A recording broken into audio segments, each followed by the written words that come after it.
tema da mensagem de hoje, eu queria que vocês repetissem comigo, para isso ficar na cabeça. A gente está sempre pensando no tema a partir do transcorrer da mensagem. Mas o tema é, repita comigo, fazendo as pazes com o passado e vencendo no futuro. Vamos, mais uma vez, fazendo as pazes com o passado e vencendo no futuro. É exatamente do que trata esse salmo. Temos aqui um homem atormentado pelo seu passado. Um rei escolhido por Deus, o primeiro monarca escolhido por Deus, a linhagem escolhida por Deus para os reis de Israel e, escatologicamente falando, pensando no futuro, no que se refere à revelação bíblica, de onde virá o grande rei, descendente de Davi, filho de Davi, Jesus Cristo em sua segunda vinda. Davi é considerado como um homem conforme o coração de Deus. Eu fico pensando, poxa, eu acho que pessoalmente eu não cometi erros tão profundos quanto Davi cometeu. Que ele era considerado um homem segundo o coração de Deus. Eu digo isso porque eu nunca adulterei, nunca matei ninguém. E quando a gente parte para esse tipo de comparação, a gente cai em destroço. Porque o que ele diz aqui no capítulo 51 do livro de Salmos, ele faz uma análise da alma humana, ele faz uma análise da nossa essência. Se podemos dizer que existe um DNA no nosso físico, há também um DNA para a nossa dimensão não física, para a nossa alma, para o nosso espírito. E ele faz desse salmo uma oração que, inclusive, muitos anos, centenas de anos lá na frente, foi usada pela igreja primitiva como parte do seu saltério, parte do seu livro de orações, o Salmo 51. Muitas músicas foram feitas desse salmo, vocês vão ver, uma delas muito conhecida, daqui a pouco eu vou dizer qual é. Mas olha o que é que ele diz, ele está aqui em pranto, ele está aqui em contrição, ele está aqui querendo fazer as pazes com o passado. E para isso ele sabia que precisaria estar em paz com Deus. Quem estava aqui domingo passado? Nós falamos que há esperança para o desviado, estão lembrados? E uma das coisas que Jesus disse àqueles que o abandonaram depois que ressuscitou foi o quê? Paz seja com vocês. A necessidade que nós temos de ter paz. Ainda que a pessoa diga que não está nem aí com o que está acontecendo no mundo fora dela, ou ainda que ela diga assim, não estou nem aí, que eu tenho problemas na minha família, ou que minha família é desunida, não, é impossível. Nesse DNA ideal que Deus colocou em nós na criação, a paz é um componente imprescindível. Quando ela é quebrada, quando nós quebramos ou quando outra pessoa quebra, aquilo traz dano, aquilo traz tristeza, aquilo traz, inclusive, quando quebramos a paz com Deus, traz, inclusive, o merecimento de condenação. Então vamos ler, que não há nada melhor do que a gente ler, e eu vou parar um pouquinho, e a gente vai lendo, e eu vou explicando algumas coisas, e depois eu vou trazer alguns pontos cruciais, que entendo cruciais para nós hoje. Tem misericórdia de mim, ó Deus, por causa de quê? Do teu amor. E por tua grande compaixão, apaga as minhas transgressões. Primeira coisa que a gente precisa entender, para fazer pazes com o passado, para estar em paz com Deus, é uma coisa muito bonita. Deus é amoroso e misericordioso. Quando ele diz, tem misericórdia de mim, ó Deus, por teu amor, a palavra aqui no hebraico se refere a um amor pactual. Um amor que Deus tem pela sua criação e que nada mudará isso. E é nessa imutabilidade de Deus, diante de um coração contrito, foi nessa perspectiva que Davi o buscou. embora tenha sido horrível o que ele fez, ele olha para Deus e diz: Senhor, por causa do teu amor leal e da tua infinita misericórdia, por causa disso, escute.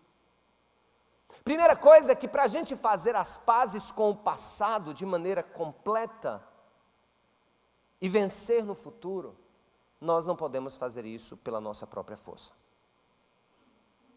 Davi confiou em quê aqui, gente? Em duas coisas: no amor leal de Deus e na sua imensa o quê? Misericórdia. É com base nisso que ele inicia o seu processo de restauração pessoal. Daqui a pouco eu vou falar que restauração foi essa. No verso 2, leiam comigo, estamos juntos. Lava-me de toda a minha culpa e purifica-me do meu pecado, pois eu mesmo reconheço as minhas transgressões e o meu pecado sempre me persegue. Contra ti, só contra ti pequei e fiz o que tu reprovas, de modo que é justa a tua sentença. Preste atenção. Ele entende que o pecado humano tem como consequência a justa imputação de condenação de Deus sobre nós. O que eu quero dizer para vocês é que se Deus resolver hoje, não importa de onde você veio, se é católico, muçulmano, evangélico, se é membro da Cidade Viva, se for, está lascado, mais ainda. Deus tem o direito,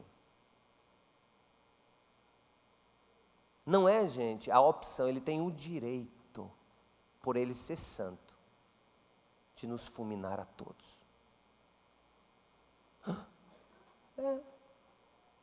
Sabe por quê?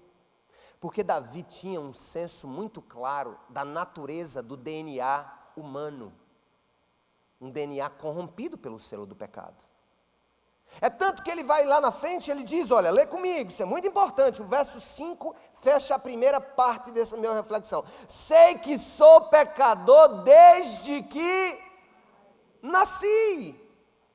Sim, desde que minha mãe me concebeu. Ou seja, tem gente que defende aquela história, não, porque é a idade da razão, a criança pequenininha, ela é um anjinho, ela não faz nada, ela é pura. Escuta,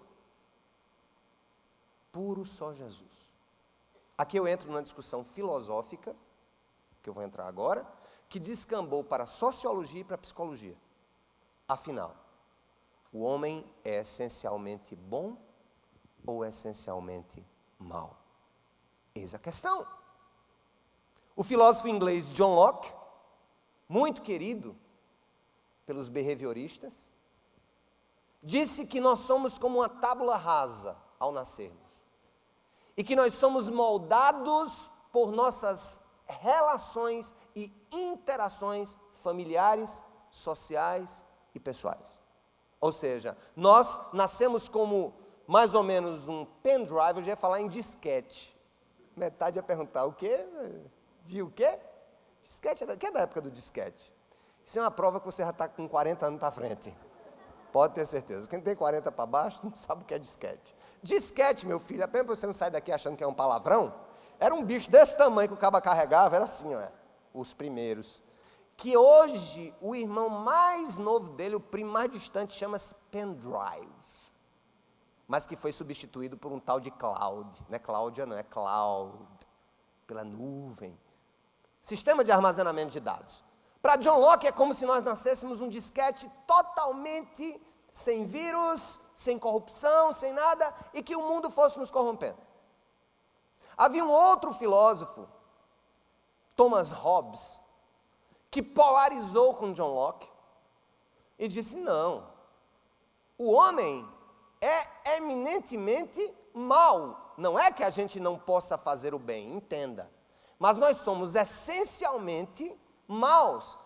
Quando ele diz essencialmente maus, é que a nossa tendência natural, em razão do pecado que domina a humanidade toda, gregos e troianos, brasileiros e alemães, mas eles ganharam a Copa, é totalmente igual, o ser humano. E Hobbes disse, não, o homem é o lobo do seu próprio homem, do próprio homem.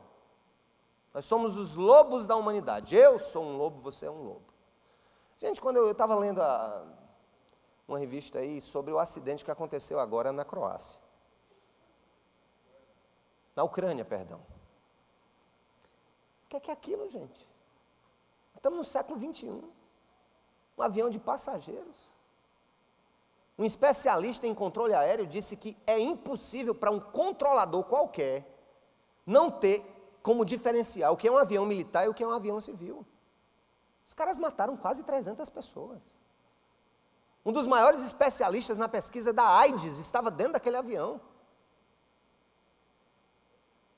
Talvez até com um futuro promissor para essa doença tão terrível que assola a África. Derrubaram. Derrubaram para anexar parte de um país. Parece que a Rússia começou a ter saudade do seu passado.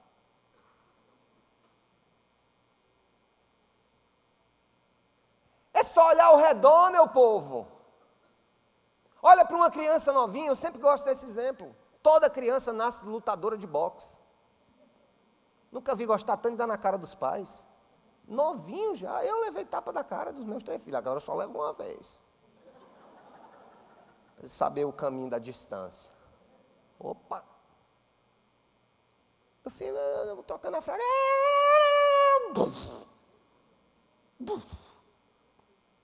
Não aprendeu em canto nenhum, não foi para a escola, não morou na Rocinha, entendeu?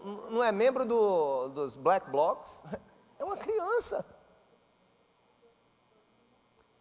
Já tem inveja, já tem possessividade. Eu me lembro com meu filho é levita dessa igreja, ele nem está aqui, que ele não gosta que eu conte essa história, mas eu vou contar, ele novinho, na igreja, compramos uma bicicletinha para ele com roda, aí fomos orar, meu filho, vamos agradecer a papai do céu da bicicleta, né, hoje que meu filho ganhou, vamos orar com o papai? Vamos, papai, vamos. Papai do céu, ele, papai do céu, obrigado pela minha bicicleta, vou cuidar bem dela, e eu dizendo e repetindo, vou emprestar aos meus primos e aos meus amigos, aí Não, papai, bicicleta não, cada um tem a sua bicicleta. Tipo, nossa, é filho do pastor.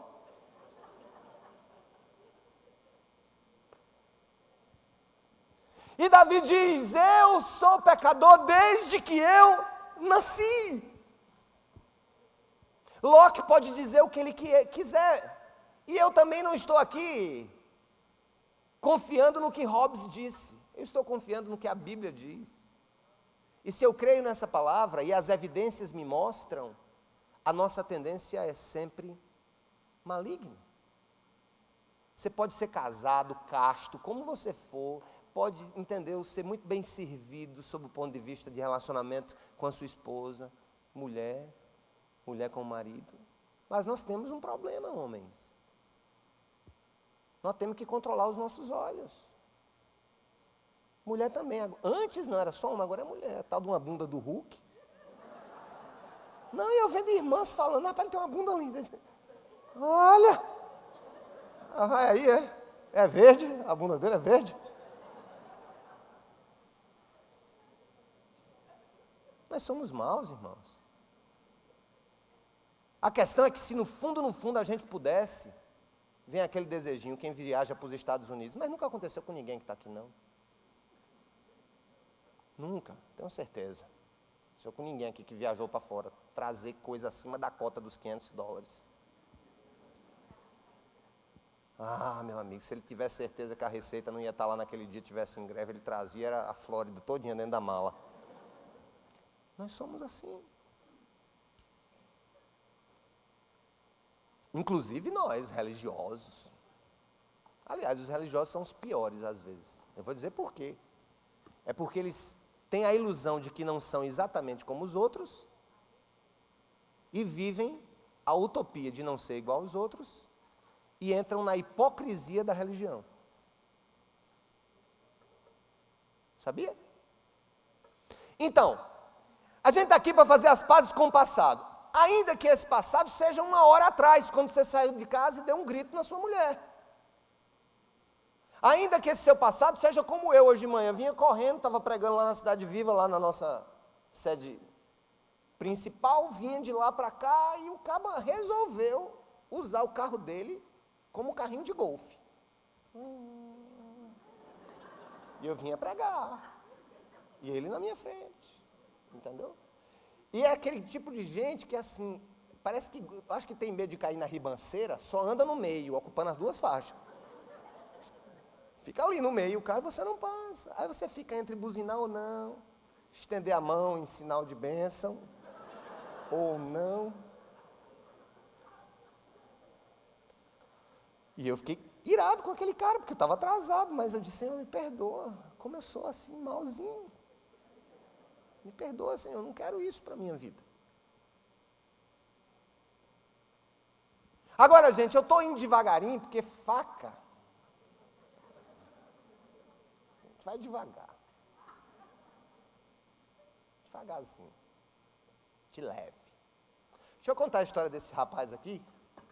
Por que ele estava escrevendo? Me perdoa, Senhor, misericórdia. É verdadeiro esse salmo. Homem contrito. Davi foi um homem segundo o coração de Deus, não porque era perfeito, nem bonzinho, mas é porque ele tinha uma capacidade acima da média de se quebrantar e de reconstruir o passado e pacificar-se com Deus e com as pessoas. Isso torna um homem segundo o coração de Deus. Deixa eu contar o que ele fez. Estava em casa e o país em guerra, o que já não era comum. Para os reis da antiguidade, o rei tinha que estar lá na guerra e não em casa. Estava no palácio, olhando para lá e para cá, viu uma senhora tomando banho, acolá, não sei o que ela estava fazendo ali. Na época não tinha binóculo, né? Eu fico em dúvida se ela não estava se mostrando também por... Porque tem gente que defende a teologia da Batseba purinha, a pombinha de Israel que foi ludibriada pelo rei, entendeu? O ruivinho. O que ela está fazendo ali, tomando banho? Eu não sei, eu não estava lá. Eu só sei de uma coisa. Ele diz, manda chamar para cá que eu quero conversar com ela. Imagina, uma mulher do rei não é chamada para conversar com o rei. E era bonito, Davi era um homem bonito, a Bíblia diz que ele é um homem bonito. Quando ela chegou lá, creu.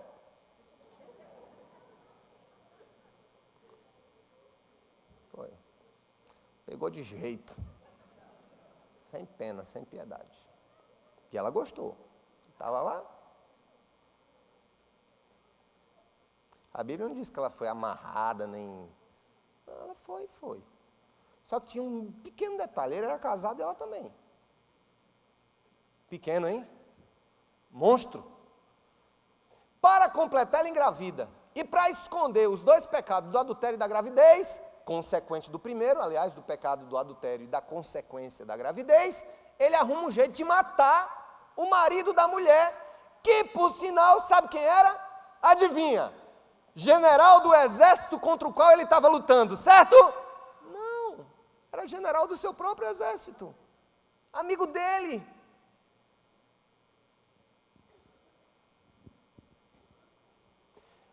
Agora, gente, eu quero dizer o seguinte, para a gente fazer a paz com o passado da gente, quer esse seja um passado de pecados, de traumas ou de más experiências, a gente tem que exercitar a autoconfrontação. É algo que pouca gente quer fazer hoje. Eu estava lendo um livro, na realidade não é um livro, eu vi um vídeo muito interessante, um filme de 1h e pouco, quase não acaba o negócio, falando sobre alguns movimentos da igreja americana, a partir dos anos 80, especialmente sob a influência de um dos homens mais conhecidos de quem gosta de pensamento positivo, neurolinguística, humanismo e tal, Norman Vincent Peale. Quem já ouviu falar nesse cara? Norman Vincent Peale. É o teórico do pensamento positivo. E Norman Vincent Peale meio que jogou dentro da igreja americana, a partir de outro, e o Norman Vincent Peale, pouca gente sabe, mas era pastor, e através do seu maior defensor, pastor Robert Schuller, da Catedral de Cristal, lá na Califórnia, que inclusive foi vendida para pagar dívidas há pouco tempo, difundir algumas coisas. Eu não vou aqui, assim, por exemplo, de domingo, o pastor não deve pregar sobre pecado. Porque o povo não quer ouvir coisa ruim. Imagina, chega um cara, está indo na igreja na primeira vez. Aí o pastor está metendo o pau. Entendeu? Está descendo a lenha. Está falando que ele é ruim. Não deve se pregar isso em uma sociedade pós-moderna, porque as pessoas têm sede de autoglorificação. É daí que surgem sermões como: você é muito bom, e coisa e tal, e as 10 maneiras de você pisar na cabeça do Satanás. E ninguém fala de pecado, ninguém fala de arrependimento, ninguém fala de fazer as pazes com o passado. Todo mundo está querendo ir para frente, é aquela música, né? Como os americanos dizem, shake it off and step up. Sacode e vai para frente. Tem até aquela música, né? Levanta, sacode a poeira, tira falta você. É um melô do, entendeu? Só sai isso. Agora, eu sou a favor de levanta, sacode a poeira, dá volta. Agora você, para levantar, de verdade, saculejar a poeira e dar a volta por cima, você tem que entrar em acordo novamente com o seu Deus. Você tem que ser confrontado pelos seus erros. Você tem que ser um adulto espiritual e não um menininho mimado que acha que cristianismo é autoajuda, que acha que ser discípulo de Jesus é ganhar mais dinheiro, ou que acha que ser discípulo de Jesus é estar sempre ali. Gente, olha, eu vou dizer uma coisa. Eu perdi muitos membros dessa igreja. Gente próxima.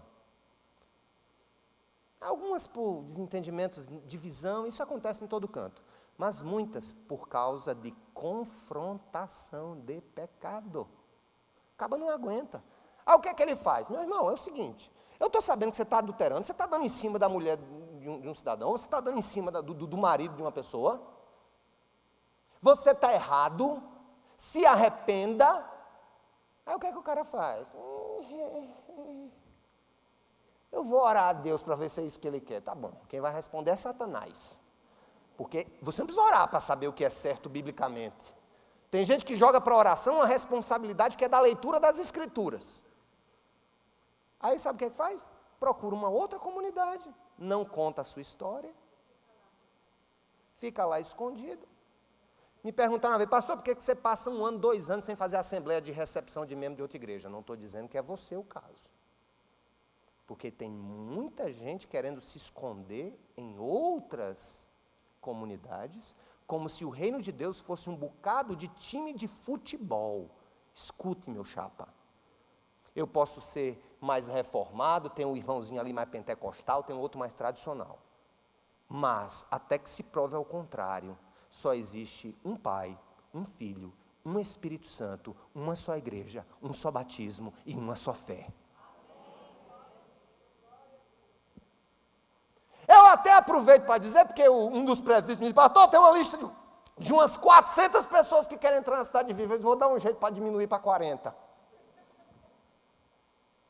Se você está fugindo, se você está vindo para cá porque está de mal com o pastor da igreja, ou porque lhe tiraram do ministério de louvor, e você foi disciplinado, meu irmãozinho, olha, eu não sou menino não, tá certo? O que Deus está querendo que você faça é fazer as pazes com o seu passado. Todas as pessoas que eu converso e vou aconselhar, não, porque lá atrás eu digo, meu irmão, vamos fazer o seguinte, para o negócio começar a dar certo, vai lá para trás de novo. Vá lá, vá onde caiu, vá onde você caiu, se levante e comece de novo. Não venha se esconder não. Se tem uma coisa que esse caba safado aqui fez, me perdoe Davi, lá no céu a gente se conversa. Ele fez uma atrocidade tremenda, mas ele chegou para o Senhor e disse, Senhor, agora sabe como foi que ele fez isso? Não foi fácil. Chegou um profeta do reino, aliás, a igreja está precisando de profetas. E profeta não é aquele que diz o que você quer ouvir na hora que você deseja. O verdadeiro profeta da Bíblia diz o que você não quer ouvir, está com medo de ouvir, está se cagando de medo de ouvir, na hora errada e no lugar errado. Aí ele vai lá e ele diz a você o que, é que você tem que fazer. Desculpa aí pelo verbo defecar. Então está lá Davi. Tem uma pessoa engasgada aqui, dá uma aguinha aqui. Está lá Davi, achando que tudo estava muito bem, talvez como você, meu irmão. Aquele cabo que matou o porteiro do prédio dele. Quando eu fico vendo alguns casos de crime, o cabo mata, vai fumar um baseado. Que massa, tomar sopa. Tem muita gente que está vivendo um anestesiamento ético, tudo por causa do que a gente está vendo, porque tudo hoje é relativo. Não, não é bem assim. Não, porque direitos humanos, os direitos humanos é só dos outros, é? E os deveres humanos, onde é que ficam? Aí chegou um profeta lá, ele numa nice, né? Já tinha creu, já tinha tudo certo. Chegou o rei, tem uma história para lhe contar. Diga aí, rapaz, é o seguinte, aconteceu um negócio chato. Que foi, não, rapaz, é uma história que eu tenho que lhe contar. Eram 2 homens, assim, amigos. Um era muito rico, tinha um bocado de cordeirinho, de ovelhinha. Tinha um curral grande de bicho, sabe? Rico. E o amigo dele era pobre. Ele só tinha uma. E ele cuidava daquela ovelhinha, ele dava banho na ovelhinha, ele cuidava dela como, sabe, como se fosse sua filha, a Bíblia diz. Dormia na casa, junto com ele, e ele só tinha aquela e tal. Você não sabe o que foi que o cara fez, rapaz, o amigo fez, né? O que foi? Deu uma festa, chamou gente para a casa dele e mandou matar a única ovelhinha do amigo dele. O que é que você acha disso, rei? Esse homem merece morrer. Pois eu tenho 2 notícias para lhe dar. Uma é que eu concordo e a outra é que esse cara não sou eu, é você. Esse cara é você. Gente, isso não aconteceu por acaso na Bíblia. Isso é para mostrar que o inimigo das nossas almas quer nos ver anestesiados, cauterizados. Não tenho nada o que resolver, eu estou muito bem, está tudo muito bem, está tudo muito tranquilo. Gente, se você passa na rua e quer desviar caminho, se você deixa de frequentar lugares para não ver certas pessoas, se você vira a vista quando alguém está chegando, pode ter certeza, você tem que fazer paz com o seu passado. Quem é livre é livre. E Davi estava ali, Senhor, me ajuda, eu quero, sabe, Senhor, eu quero que o Senhor me ajude me perdoa, eu sei que tu és leal, eu fiz um absurdo contra ti. Olha o que é que ele disse, aqui no verso 3, juntos, todo mundo junto, vamos lá comigo. Pois eu mesmo reconheço as minhas transgressões. E o meu pecado sempre o que, gente? Me persegue. Quem não está em paz com o passado, não anda de cabeça erguida. Quem não está em paz com o passado, tem medo de ser descoberto. Quem não está em paz com o passado, tem medo de acontecimentos inusitados. Quem não está em paz com o passado, gente, está se tremendo e às vezes muda de lugar tentando encobrir uma coisa que lhe acorda de madrugada, como um fantasma. Davi fala que o pecado dele era como alguém que perseguia e ele ficava, lá e vem. E eu acho que ele pensava, eu acho que ele tinha pesadelos e coisas mil na vida dele por causa do que ele cometeu.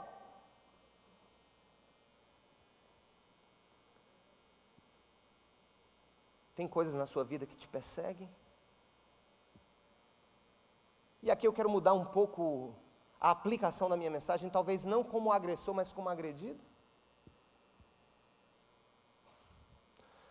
Como tem mulheres que não conseguem se relacionar sexualmente de maneira saudável com seus maridos, por experiências que tiveram no passado.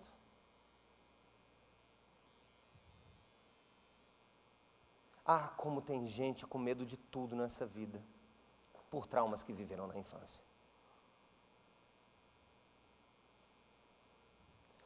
Como tem gente aqui que não entende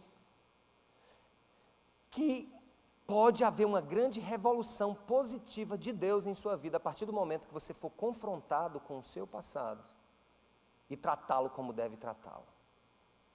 Porque salvo, se você não fizer isso, ele vai correr atrás de você sempre.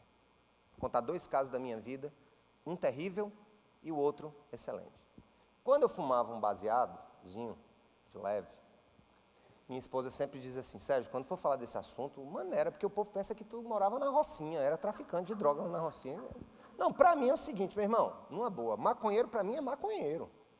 Se você fuma uma vez por dia, uma vez por semana, uma vez por mês, você é o homem maconheiro, e você está com menos neurônios na sua cabeça a cada dia. Porque os maconheiros que eu conheço, amigo meu, inclusive tem um bocado hoje na liderança da igreja, os cabos é meio doido. Vai comendo na cabeça o juízo, cabo, a maconha. Então querendo liberar, né? Na realidade, nós não precisamos de cérebro, né, na vida, a gente só precisa de um falo. Nesse mundo a gente não precisa de cérebro, né, mais. Ninguém precisa mais pensar, então deixa comer o cérebro. Mas deixa eu contar uma coisa para vocês.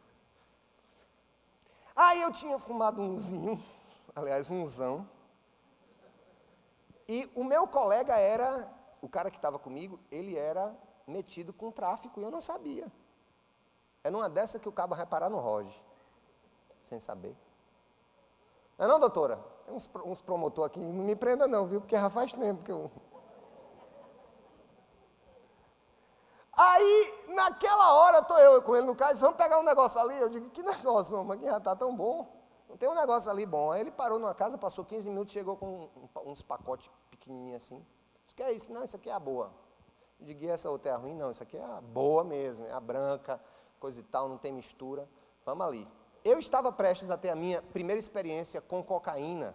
E graças a Deus eu não tive, porque eu acho que se eu tivesse tido, eu não estava aqui hoje. Deus sabe todas as coisas na vida de cada um, né? Porque quando eu entro no negócio, eu entro. De cabeça. E aí o que aconteceu? A gente parou no carro, ele colocou em cima do negócio de garantia do carro, né, durinho aquele negócio, começou a cortar. Aí. Quando ele ia jogando para a minha venta, eu digo, peraí, só um pouquinho. Aí quando eu ainda peguei assim, que eu olhei no retrovisor, né, porque maconheiro tem medo de tudo.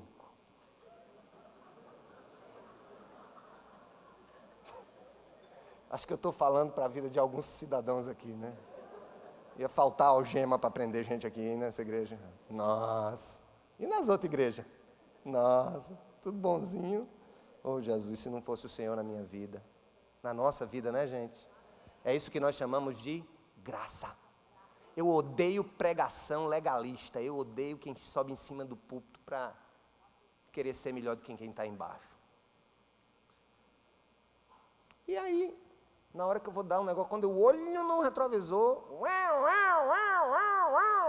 a polícia atrás. Pisei o pé no carro, em Camboinha, 1990, não tinha duplicação, não tinha nada em Camboinha. Saí em direção à BR, curva para cá, curva para lá, e o carro, eu digo, me pegaram hoje, dancei, estou com um traficante de ser preso. Na realidade... O que eu percebi no final das contas é que o caba estava atrás de mim, mas ele não estava atrás de mim. Era de outro maluco, talvez, que estava lá. Algum... E aí, mas gente, eu vou dizer uma coisa para você. Graças a Deus, o medo foi tão grande que eu passei 3 dias com diarreia. Imagina a cena.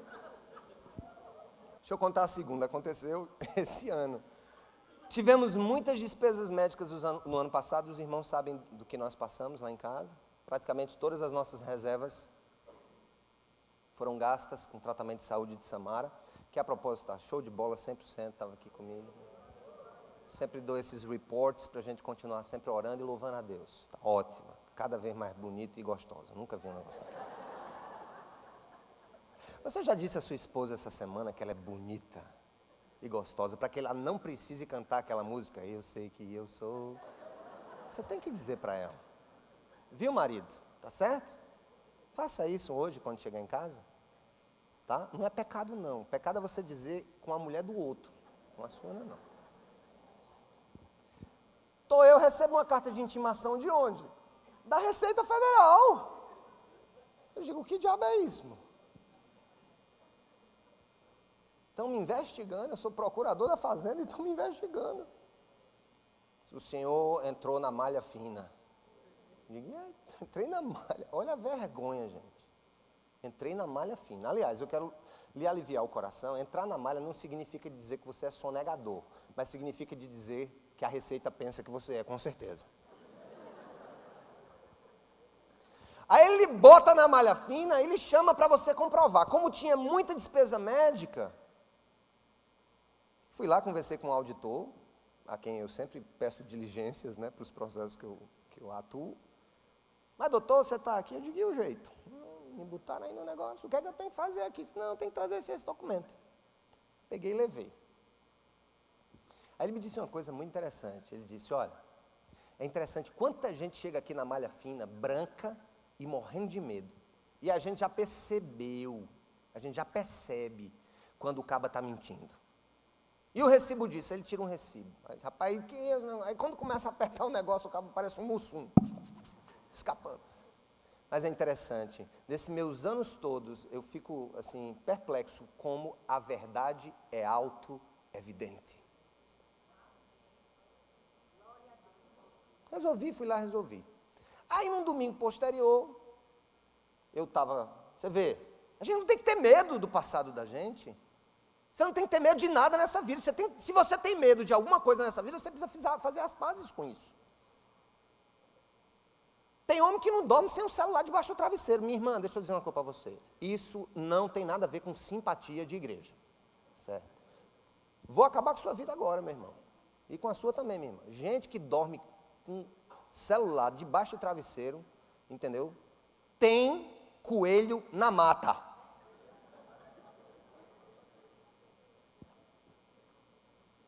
O que é que eu faço hoje? Meu celular é aberto.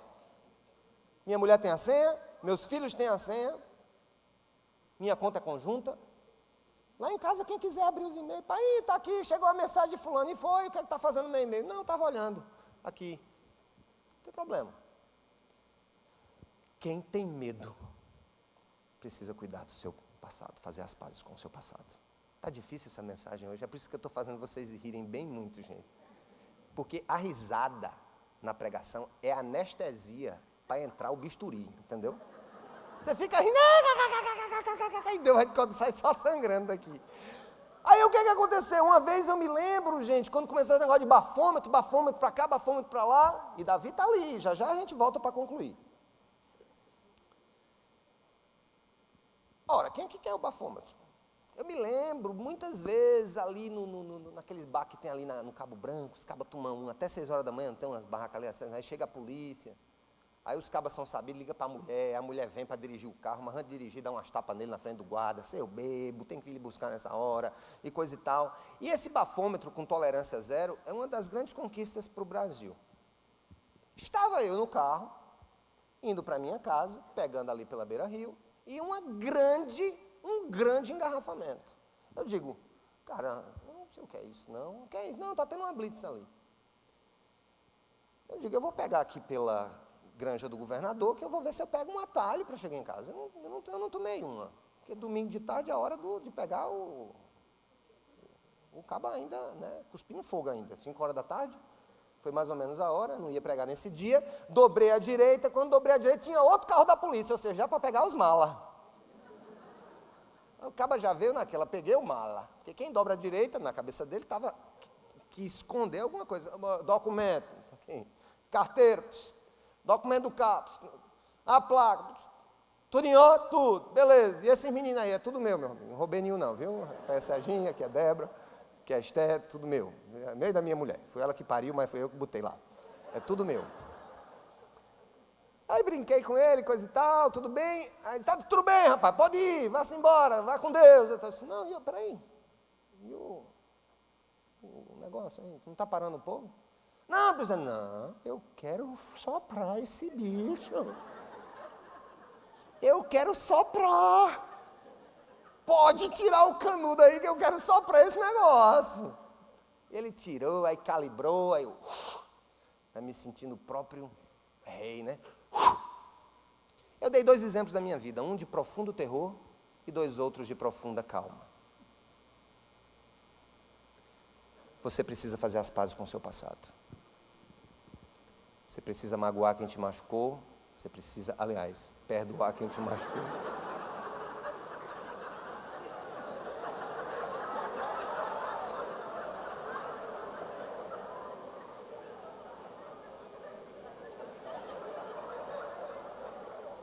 Você precisa perdoar quem machucou você.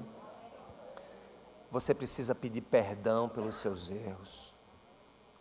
Você precisa se reconciliar com as pessoas. Gente, como é ruim ter uma lista de inimigos na nossa vida. Você precisa se reconciliar com a sua igreja. Deixa eu dizer uma coisa para você. Se eu fosse um caba safado, eu dizia, passa ali na secretaria, preenche essa ficha. E por favor, irmão, a partir do domingo que vem, vê se tu dá o dízimo, né? A gente está precisando. Isso eu estou dizendo para você que está fugindo do passado. Não venha reconstruir na cidade viva o que só pode ser reconstruído no lugar que você saiu. Repita comigo. Eu quero fazer as pazes com o meu passado. Em primeiro lugar, diga, farei as pazes, porque meu Deus é amoroso e misericordioso. E vai me ajudar em tudo isso. Segundo ponto, farei as pazes, porque eu confesso hoje, diante de mim mesmo, o que precisa ser resolvido. Natan, o profeta, esteve aqui hoje, abrindo os nossos olhos, amém, irmãos? É o que fez Davi escrever esse salmo. Terceiro, diga, cansei. Agora diga mesmo, cansei de fugir. Vou encarar de frente, com humildade, pedindo perdão ao Senhor, confiando nos méritos da cruz de Cristo, o único justo, que morreu por mim, para que eu tenha paz, e paz em abundância. Que eu tenha vida, e vida em abundância. Porque o meu Senhor me quer livre. Eu só quero encerrar dizendo uma coisa para você. Já vi muito em igreja evangélica uma prática que eu reputo, uma violência contra a misericórdia, a graça e o perdão de Deus. Tem muita gente que é convidado a pensar no seu passado um tipo de regressão gospel e vasculhar todas as coisas ruins que fez e que fizeram com ele. Tudo bem. Quando essa atitude é para abrir gavetas outrora fechadas, eu me calo. Mas eu quero dizer uma coisa para você. Pecado confessado e deixado é por Deus perdoado e esquecido. Repita comigo. Pecado confessado e deixado para trás é pecado perdoado e esquecido. Agora, se tem coisas na sua vida que precisam ser tratadas, faça isso. Se Deus está hoje abrindo a gaveta mais interior da sua alma, não é porque Ele quer te humilhar, é porque Ele quer te dar a verdadeira liberdade.